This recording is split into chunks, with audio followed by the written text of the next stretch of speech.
بسم اللہ الرحمن الرحیم۔ السلام علیکم۔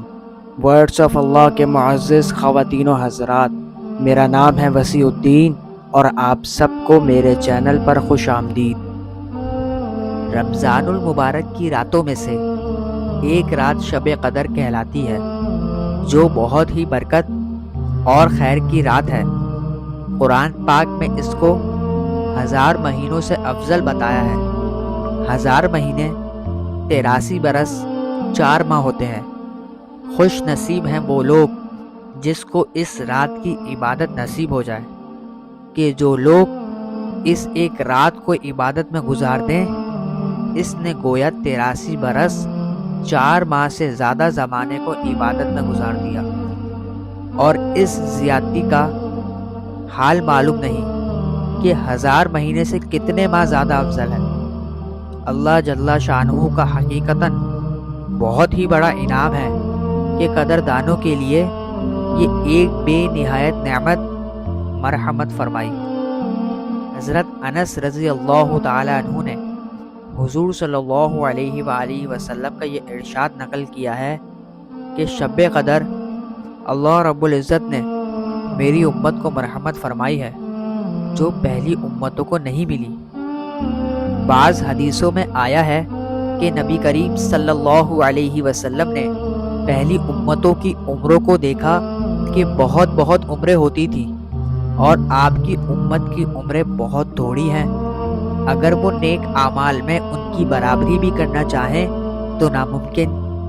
اس سے اللہ کے لاڈلے نبی صلی اللہ علیہ وآلہ وسلم کو رنج ہوا۔ اس کی تلافی میں یہ رات مرحمت ہوئی کہ اگر کسی خوش نصیب کو 10 راتیں بھی نصیب ہو جائیں اور ان کو عبادت میں گزار دے تو گویا 833 برس 4 ماہ سے بھی زیادہ زمانہ عبادت میں گزار دیا۔ قرآن پاک کی آیت کا مفہوم ہے، آپ کو کچھ معلوم بھی ہے کہ شب قدر کیسی بڑی چیز ہے، یعنی اس رات کی بڑائی اور فضیلت۔ آپ کو علم بھی ہے کہ کتنی خوبیاں اور کس قدر فضائل اس میں ہیں۔ اس کے بعد چند فضائل کا ذکر فرماتے ہیں۔ شب قدر 1000 مہینوں سے بہتر ہے، یعنی 1000 مہینے تک عبادت کرنے کا جس قدر ثواب ہے، اس سے زیادہ شب قدر میں عبادت کرنے کا ثواب ہے، اور اس زیادتی کا علم بھی نہیں کہ کتنی زیادہ ہے۔ اس رات میں فرشتے اترتے ہیں۔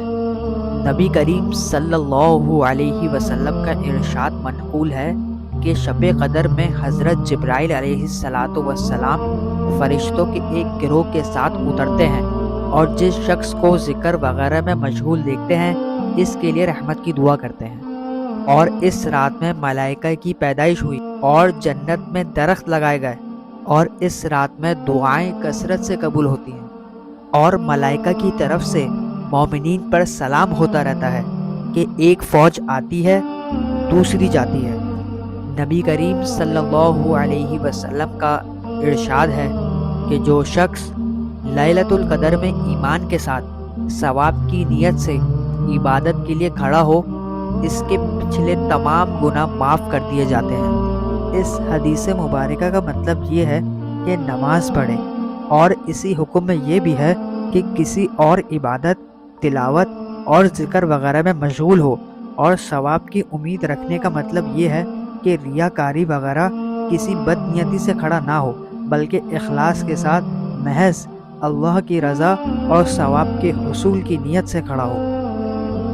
اسی کے ساتھ دوسری وجہ یہ ہے کہ جب اس قسم کے موقع ہوتے ہیں، مثلا لیلۃ القدر ہی میں جب کوئی شخص با امید ثواب عبادت کرتا ہے تو اپنی بد اعمالیوں پر ندامت اس کے لیے گویا لازم ہے۔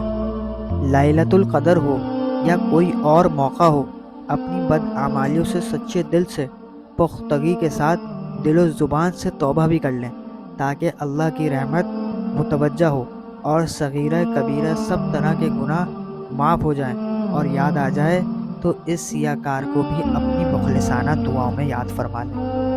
حضرت عائشہ رضی اللہ تعالی عنہا نے حضور صلی اللہ علیہ وسلم سے پوچھا کہ یا رسول اللہ، اگر مجھے شب قدر کا پتہ چل جائے تو کیا دعا مانگوں؟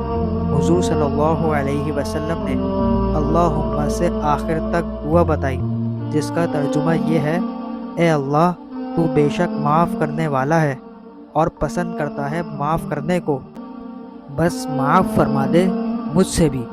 نہایت جامع دعا ہے کہ حق تعالیٰ اپنے لطف و کرم سے آخرت کے مطالبے سے معاف فرما دے، تو اس سے بڑھ کر اور کیا چاہیے۔ اور اسی کے ساتھ میں اپنی ویڈیو کا اختتام کرتا ہوں اور امید کرتا ہوں کہ آپ کو میری یہ ویڈیو پسند آئی ہوگی، اور اگر پسند آئی ہے تو اس کو لائک، کامنٹ، شیئر کرنا نہ بھولیں اور سبسکرائب کا بٹن لازمی دبا دیں۔ السلام علیکم۔